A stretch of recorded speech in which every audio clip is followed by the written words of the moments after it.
Good evening and welcome to yet another exciting episode of Economic Forum, your weekly program that gives you highlights of activities from across all economic sectors. My name is Cynthia Jikaramba. It's good to have you along.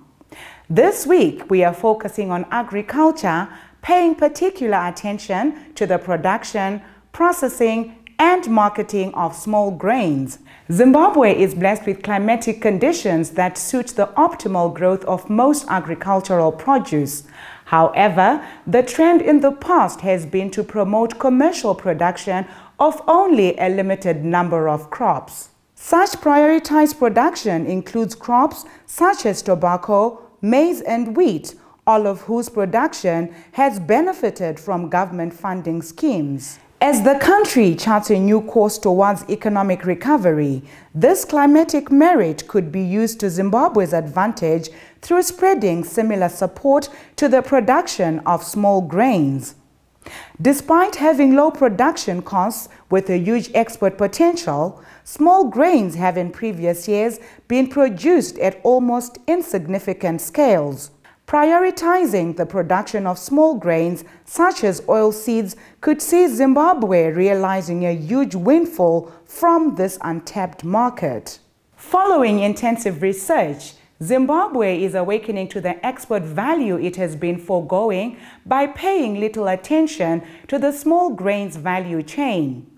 Agricultural expert Mr. Basil Nyabadza says through a market-led production model, small grains could become the country's next agricultural cash crop.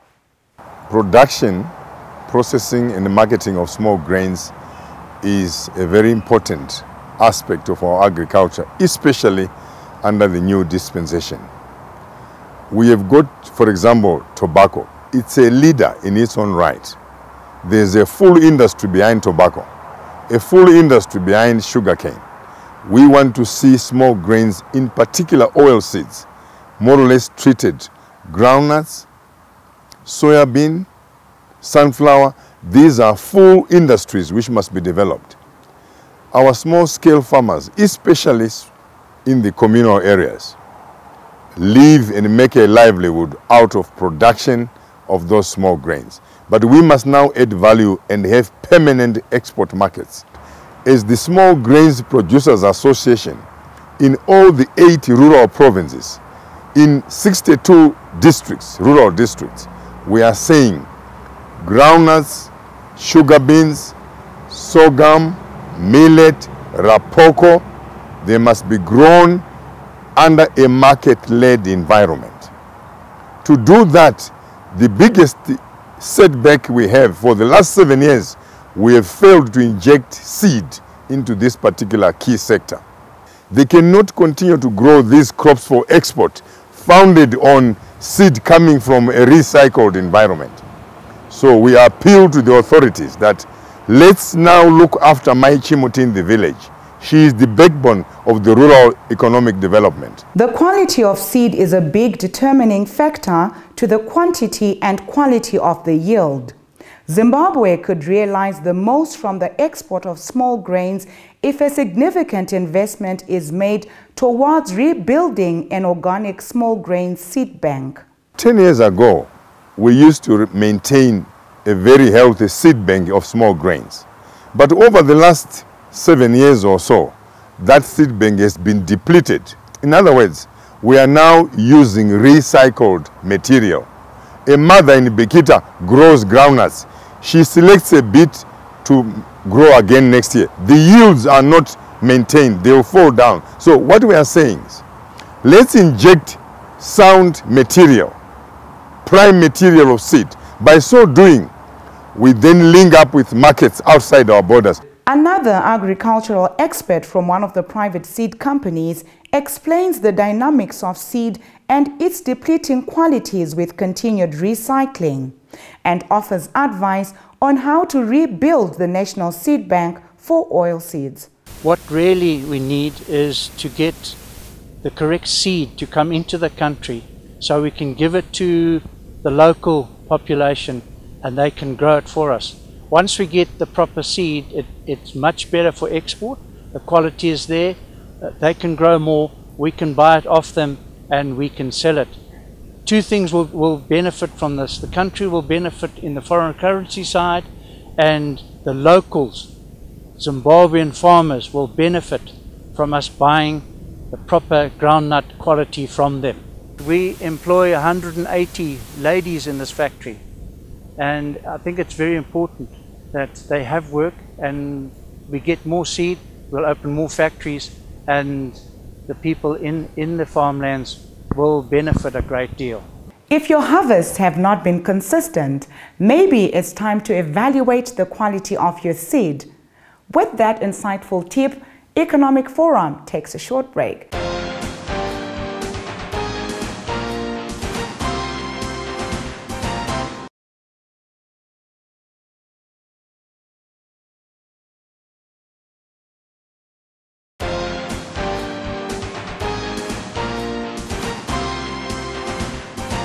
We're in the second segment of Economic Forum. Thank you for staying with us. The production of small grains under the ideal conditions have the potential to provide sustainable livelihoods for communities. Commercialization of this value chain could see a whole industry growing out of these grains, creating employment among other downstream opportunities. Still on adding value to seed production, an agricultural expert explained the business model around small grains that could unlock value for the communities and the nation at large. There's an impact that happens when production is done throughout the value chain, a multiplier effect that affects not just production itself, but packaging, transport, and so forth. The trigger is to have multiple factories running.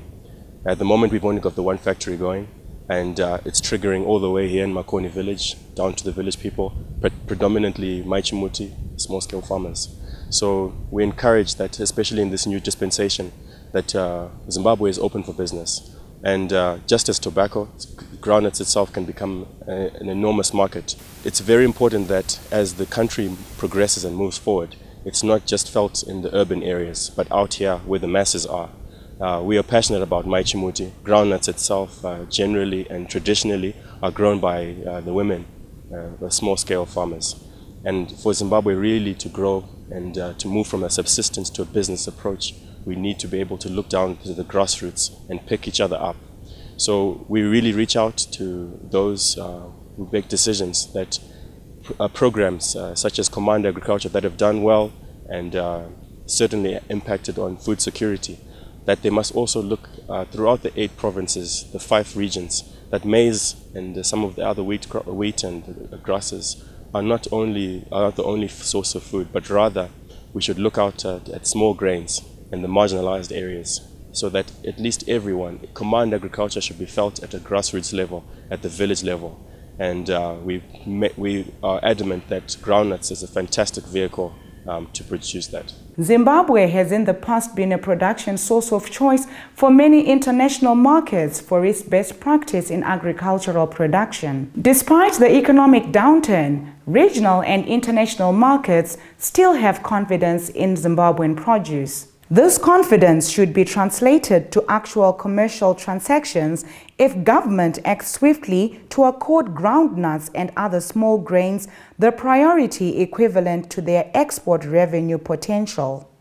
We are a commodity trading company purchasing various products throughout the region and supply into the region as well as Europe. Some of our main product lines are groundnuts, sugar beans, cowpeas, millet, sorghum. We also have a number of agencies in which we supply product into South Africa. Our main reason for coming back to Zimbabwe, Zimbabwe's been out of the market for a number of years now, and we're very excited to see everything that's happening in the agricultural line. Zimbabwe's always been well known for its fantastic product quality because of farming practices that they stick to, and the type of product that supplied from Zimbabwe meets the required standards that we have to supply into the market, especially the European market, who are very fussy about quality and testing and meeting the certain levels. On our arrival there, we were very impressed with the quality of the operations, The factory fitted in very well with the requirements of our customers. It was very impressive to see the gender equality at work in the factory as well. Nice to see all the local village women being employed. After our pleasing factory visit, this creates an opportunity to go forward in terms of our customers supporting the operations going ahead, as the market will be very happy with the quality control in the factory. However, the project obviously starts at ground level, so the requirement for seed and growing all the way through is going to be very important. But it was very good to see that the end product is very well managed.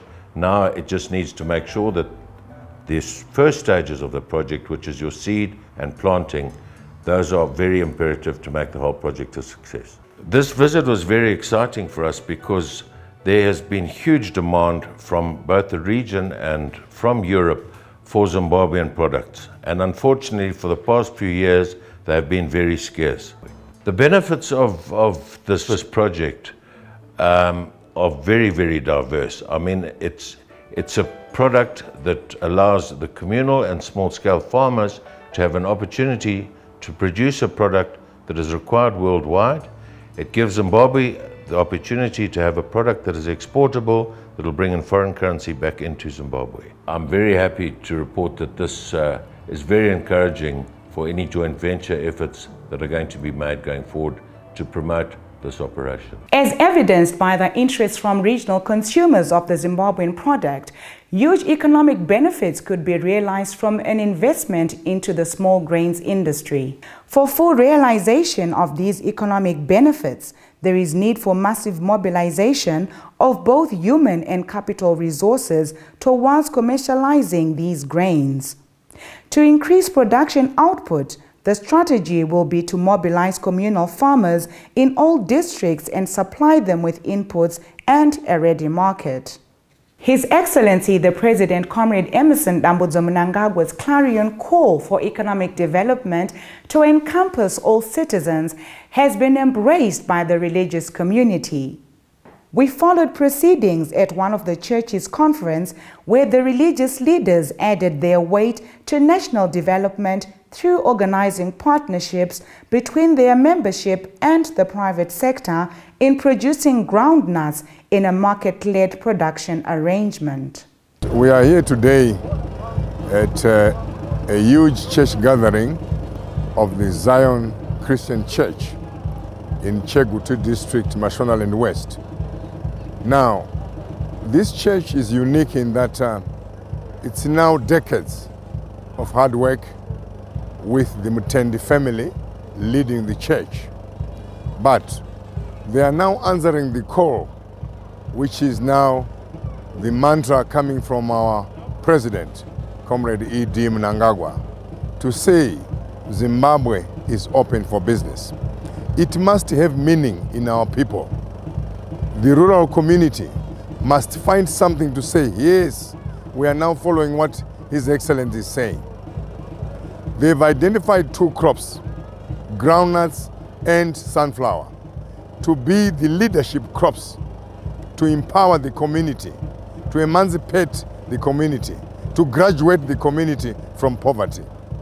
They want these crops to be grown commercially under a business environment, where seed is outlaid under a contract and we buy back the produce for two principal reasons: groundnuts for export, sunflower for import substitution.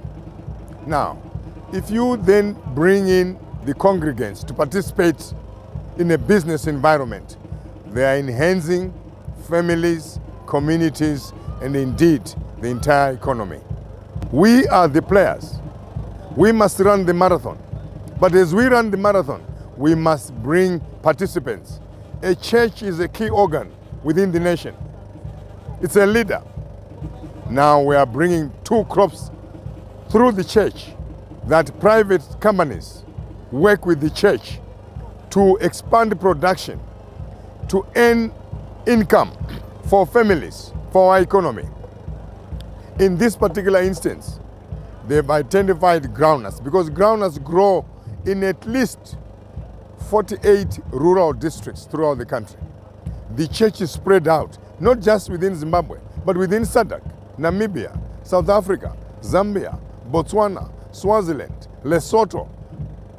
They have got congregants from those parts of the country. They are now saying, let's fight hunger, let's fight poverty through participation, through production and productivity, through a market-led production. So we commend our president. He started something which will engulf the whole nation. In our respective leadership positions, we must grasp this exercise. The church leadership were elated at the launch of the contract farming partnership, a move that is set to change the livelihoods for communities and the economy at large. People have been discouraged by a number of commodity brokers who take their time to pay them. But now that you get your money instantly, I'm sure it will be appreciated by a lot of members. And a lot of members right now, they want to unlock. Economic development is everyone's responsibility, and the church has led the way. With that, we come to the end of the second segment. Join us in the third segment for more.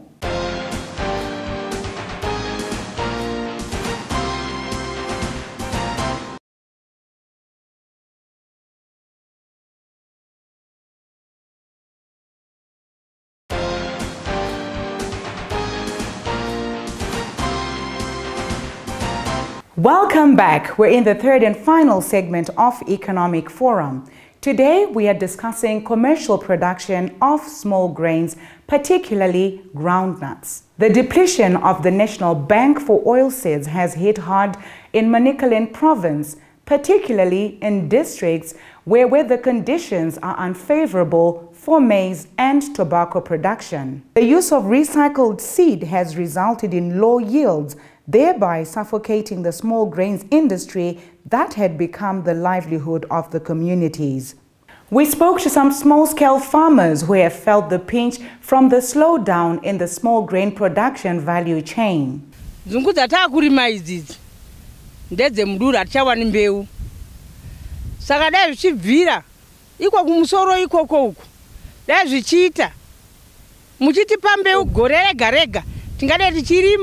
Nekuti takanzwa kuti munzungu mune mari, takanzwa kuti mukuru wedu wenyika iwo baba munanga bwava, baba garwe tiri kuvanzi vakabuda vakaenda kuDavos.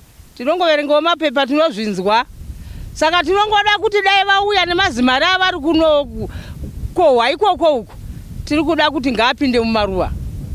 Ngaapinde mumaruwa tiwane mbeu. Isu tiri kuwana punduso yokurima. Kare koti charima mbeu tichaiwana. Dambudziko ratinaro ndere mbeu yedu yenzungu. Mbeu yedu yenzungu yarimwa kwemakore nemakore ichingodzokororwa. Taimbopiwa mbeu yenzungu inonzi Falcon, Nyanda, Quartz, tichipiwazve nemajipsam acho tichiisa mumamunda medu nzungu dzedu dzichibereka zvakanaka. Saka isusu chitemo chatinacho sevarimi venzungu tatichikumbirawo kuti isusu wemasmall grains tipinzwewo muchirongwa cheagriculture command. Tiri kutiwo panopiwawo command apa veagriculture mbeu yechibage neyewheat. Isu tigowanikwawo tichitsvagirwawo yenzungu nekuti kuno kuchibage chinotsva kunopisa asi nzungu kuno dzinoita. In response to the plight for communal farmers, Minister of State for Manicaland Province, Comrade Monica Muchangwa, visited one groundnut processing plant in Rusape to understand how the model works so that she can propagate similar models to other areas in Zimbabwe. The minister added her weight to advocate for government to consider groundnuts as a priority crop which should benefit from government support under the Command Agriculture Scheme. Our mothers, our grandmothers who have been growing groundnuts and didn't really get cash out of them. Now, because of the job which is being done here at Rivers, they are able to sell. It's a ready market. So what we are appealing to our president and appealing to those who are responsible about the Command Agriculture, I think it would make a lot of sense so that they at least avail seeds, fertilizers, whatever the inputs which are required, so that we do have standard crop, because this is very good. This is actually giving Zimbabwe the foreign currency we need, because all what is being done here, all the groundnuts are for export. And when I've just been told $900 a ton. That's not bad. That's extremely very good. And if we can actually have a standard seed which is provided to our farmers, it means there will be less time spent on the grading and all that, because then they will come out really with one good grade. So we are actually appealing, this will actually uplift a lot of people. A lot of kids will end up going to school. A lot of families will not have their family members dying because they can't go to hospitals. And a lot of mothers will be employed. As you have seen, this reapers is taking almost more than 100 people I've seen working here. And I'm saying we would like to emulate this kind of thing. We want to see that all the people in Manicaland, not just in Manicaland, also in the whole country, we know there are areas which can grow only small grain. So we are appealing to government to extend the Command Agriculture so that it also reaches for small grain. That will certainly make sure that all Zimbabweans' lives are better. And why not? We do have the good soils, we do have the good weather, and in Manicaland we just expect all our mothers out there, our grandmothers out there, to grow ground. Nokuti haikona kuzotora muchitora time kuzovabhadhara nokuti vamwe vanenge vaine kaminda kadiki zvikazi ipapo inisa Minister of State for Manicaland Province ndiri kuencouragea vanambuya vana amai varoora vedu vari mumamisha umu musagarire maoko rimai nzungu kune market iripo inodzitora muchibva mapuwa mari yenyu ipapo. This brings us to the end of this week's episode of Economic Forum. For your views and comments, do not hesitate to contact us on the details appearing on your screen. From me, Cynthia Jikaramba, and the crew behind the scenes, happy viewing.